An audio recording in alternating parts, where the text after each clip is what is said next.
Oh yeah, Labyrinth is budget now. Are y'all ready to make your opponents miserable? Now, before I get any comments saying, why play a trap stun deck? Why play cards that shut down your opponent and make it so your opponent can't play the game? Well, actually, it's quite simple. Why? Because fuck them, that's why. So what's good, YouTube? So I'm bringing you my $25 budget Labyrinth deck.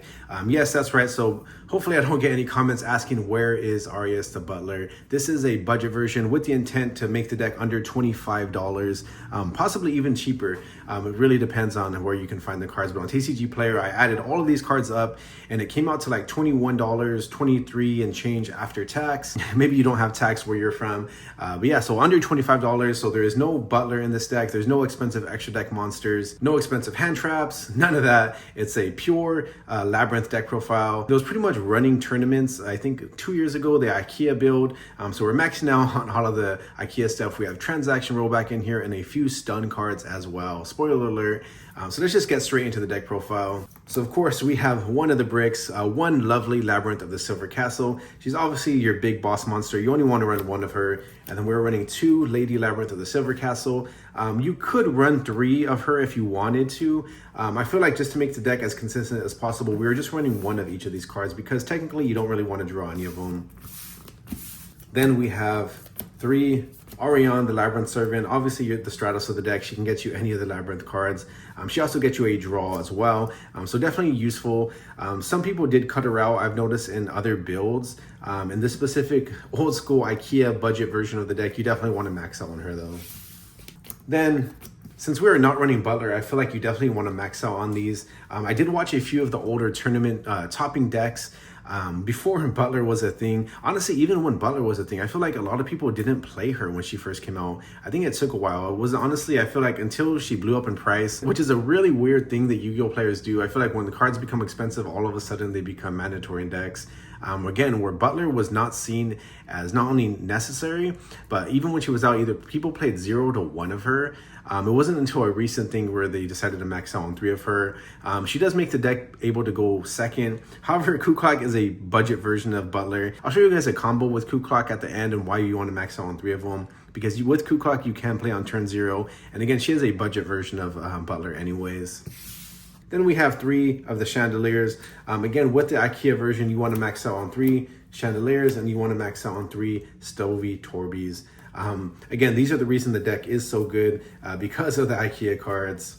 Then we are also running 2 transaction rollback. I did originally have 3 of them in here. However, sometimes you really don't want to see it. Obviously, if you have a furniture card and transaction rollback, it's definitely goated. But I feel like 2 is a good ratio. Again, this is a card that used to be $30. It was always hovering around $20 to $30, and for some reason, right when it dropped to a 25-cent card, all of a sudden Yu-Gi-Oh players decided it was no longer good.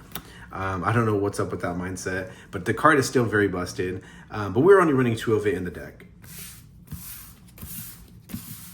Then we're running the best card in the deck, Big Welcome Labyrinth. Again, this card was hovering around, I think, $20 for the longest time. It is now a 25-cent card. Every card in this deck profile will be $1 or less, with most of them being around 25 cents. Honestly, if you can find certain sellers, some of the cards are really even 10 to 15 cents. What I like to do is look for them on TCG Player, then try and buy them from like the same 2 to 3 sellers. That way you save on the $130 in shipping. Never pay shipping on TCG Player. You can definitely find sellers that sell multiple cards. I feel like Core is the big one that I shop at. They sell most of their cards around 25 cents. So again, Big Welcome Labyrinth. It is the bounce back. It is how you hand rip your opponent. Then we're only running 2 Welcome Labyrinth. This is the most expensive card. I think it's like $1.50, just to keep a little budget. And also, I don't really like having 3 of these. You don't really want to see it too much, and it also has recursion because you get to reset itself from the graveyard. So when you do see it late game, which the deck wants to do, it wants to grind out your opponent, you don't really want to see it after that. So we only have 2 of them in the budget version. Then speaking of cards that were once goated and now for some reason nobody likes them, we have 3 Destructive, Daruma, Karma Cannon. One of the reasons this card was goated was because of Butler. However, the card is still super strong, especially with decks like Malice running around. You definitely want to have cards that can just blow up your opponent's field. Obviously, because Link monsters are unable to go to defense mode, this just sends all Link monsters to the graveyard, basically. You can cut this out to 1 or 2 if you want as well to make room for other cards. But I'll show you what I also have. I have 1 Dogmatic of Punishment, 1 Dimensional Barrier, and 1 Compulse. Again, with this being a budget fun deck, I wanted to throw one of the classic cards, Compulsory Evacuation Device. Honestly, one of my favorite artworks, and I just really love this card. So if I can play it, and again, this isn't meant to be like a super competitive build, why not? And then we have a stun card with Dimensional Barrier because we can obviously set it with our Labyrinth cards. Since we have the ability to set it with Lady Labyrinth of the Silver Castle, you obviously want to max out on cards like Dimensional Barrier, just because it can end turns by itself. And then we also have 1 Anti-Spell Fragrance.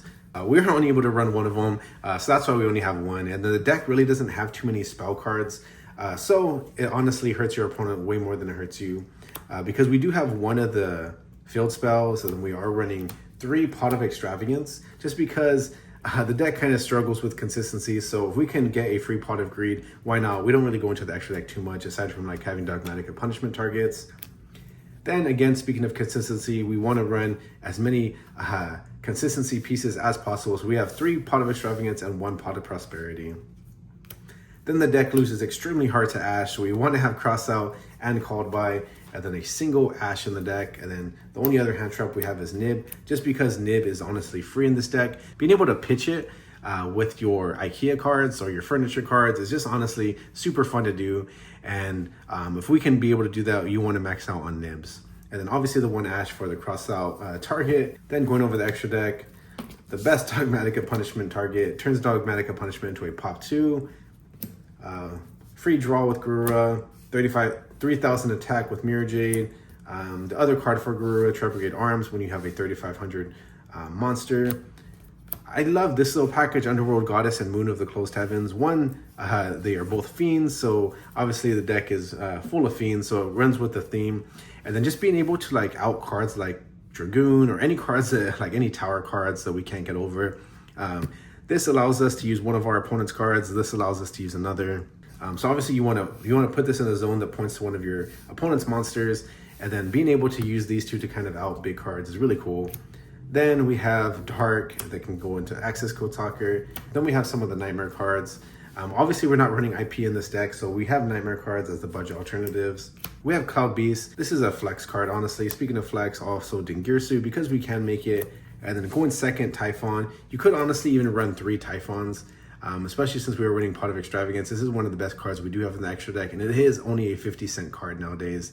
Again, it used to be 30 pretty much its whole life in the TCG. So now that it's 25 cents, you can honestly max out on this if you wanted to replace any of your other cards. Nothing really too mandatory in here. I am missing the Link 2. I forgot its name, but yeah, before I get comments flaming me, that is another $1 card. I think the card is Muckracker. Yeah, so that is another card I am missing from the deck that I would include. And again, it sticks with the budget theme as well. So now I'm going to show you guys how we can play on turn 0 on our opponent's turn. Also kind of showing you guys what the deck can kind of do. So if you do like 3 hand traps or 3 non-engine cards, plus Coup Clock and one of your other furniture pieces, we can play on turn 0 on our opponent's turn. Similar to what Butler does. So we're going to wait till our opponent has something on their field, then we can go ahead and activate our Labyrinth Coup Clock, send it to the graveyard. That way we can activate a set trap card this turn. And then from there we can go ahead and activate our Chandelier, sending one of our other cards, doesn't really matter what our other card is, to the graveyard. That way we can set a big Welcome Labyrinth to our side of the field from the deck. So Big Welcome gets set right here. Then if a card is sent from your hand to the graveyard to activate a normal trap card or your Labyrinth card or effect, while Coup Clock is in the graveyard, you can add this card to your hand or special summon it. So we're going to chain this from the graveyard to special summon itself to the field. Then we're going to go ahead, activate our Big Welcome Labyrinth. That's going to go ahead and special summon our Lady Labyrinth of the Silver Castle from the deck to our field. We have to send one of our cards to our hand. So we're going to send our Coup Clock. So we're pretty much just recycling cards at this point. We can then do Chainlink 1 Lovely Labyrinth, Chainlink 2 Chandelier from the graveyard. So then Chandelier, Chainlink 2 gets to go ahead, add itself back to our hand. So obviously we're back to 4 cards in our hand. And then Chainlink 1 Lovely Labyrinth can go ahead and pop the monster that your opponent has on their field, or if they have a spell card, or you can just go ahead and rip a card out of their hand. So it's up to you. So that's pretty much how with Labyrinth Coup Clock we're able to play on our opponent's turn. We still have 4 cards in hand. We have a Lovely Labyrinth on our field, 2,900 attack, and then we have our chandelier and our crew clock to go ahead and use them again on our turn after our opponent passes turn to us. So that's just a quick little interaction. Obviously, we still have Big Welcome Labyrinth in our graveyard as well, which we could activate on our opponent's turn to bounce something, or we can just go ahead when our opponent passes back to us to go ahead and do the same exact thing. We go ahead, send our crew clock, lovely Labyrinth of Silver Casket, and go ahead and reset our Big Welcome Labyrinth from our graveyard, and then put it back here, and then use our Shangri-La again to maybe set a Welcome Labyrinth. Then that would, of course, go ahead, get our crew clock back here. Then we can go ahead, activate Big Welcome Labyrinth, send this back to our hand, and then pop another card on our opponent's field, or pop a second card from their hand if that's what we decided to do. As you can see, this deck is able to do some crazy recursion, recycling itself. Yeah, we're discarding cards, but we're able to send them back to our hand, and then we're popping cards on our opponent's field or their hand. So pretty crazy stuff, honestly. That's all I got for this quick Labyrinth deck profile. If you guys want to see more of this $25 budget version, or see maybe a upgraded version or more test hands or other combos, I definitely know other combos that are pretty crazy, honestly. The deck can kind of recycle itself infinite times. So if you guys want to see more combos, leave a comment. Make sure to subscribe as well. I'm trying to get to 1,000 subscribers. I did just start YouTube a couple months ago. I think it's been over 4 months now. So I'm pushing up towards 1,000 subscribers. So if you guys can share, please subscribe if you're watching. Again, let me know if you want to see more Labyrinth stuff as well. But I think that's all I got for you guys today. I'll catch you guys in the next video.